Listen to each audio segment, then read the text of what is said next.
A new and deeply troubling study has revealed that C. difficile, commonly known as C.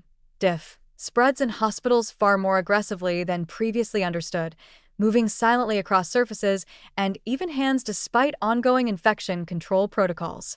This isn't just a matter of numbers. It's a matter of lives, and the research sends a stark warning to both healthcare professionals and the general public. Our current safeguards may not be nearly enough to stop one of the deadliest hospital-acquired infections lurking in plain sight. C. diff is not some obscure or rare threat. It is one of the leading causes of healthcare-associated infections in the United States, capable of causing life-threatening diarrhea, severe inflammation of the colon, and, in roughly 6% of cases, death. What this new research uncovers is not just the prevalence of the bacteria, but the deeply underestimated scale and stealth of its transmission within hospital settings, particularly in intensive care units, where the most vulnerable patients are supposed to be safest. Using whole genome sequencing, the research team tracked C. diff across nearly 200 ICU patients and thousands of surface samples. What they found was chilling.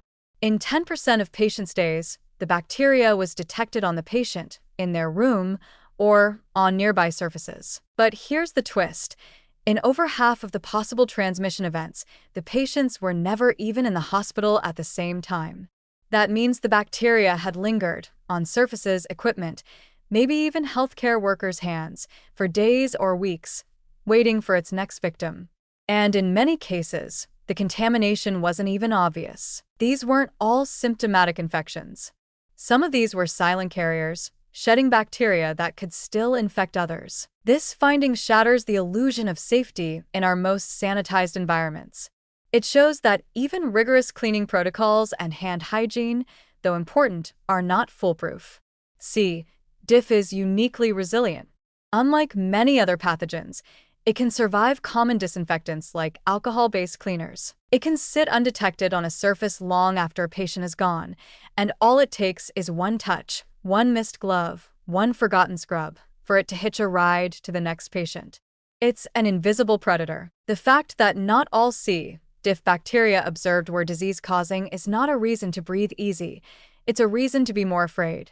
The transmission of harmless strains shows that the entire bacterial ecosystem is on the move, and if benign strains can spread so easily, so can the deadly ones. And in a hospital, where patients often have compromised immune systems or recent antibiotic exposure, C.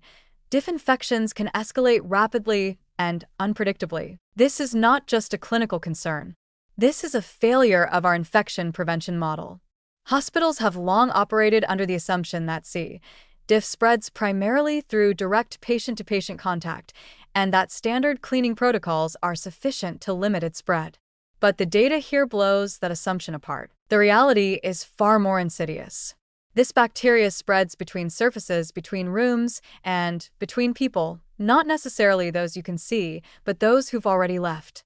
In some cases, the chain of transmission may be 4 or 5 links long by the time it causes an infection. It is essential to understand that this isn't a problem of ignorance or incompetence on the part of medical staff. It's a problem of underestimation. The infection is slipping through the cracks of a system designed to fight a simpler enemy.